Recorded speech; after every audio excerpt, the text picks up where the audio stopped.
Clarity is the ability to be spontaneous.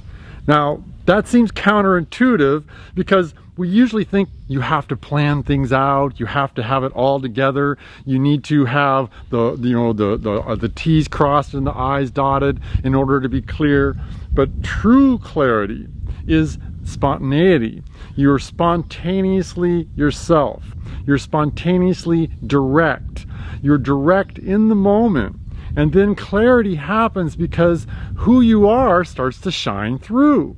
Otherwise, you're acting like you're told, you're acting like you know what works. And I'm not saying that doesn't work, because that does work.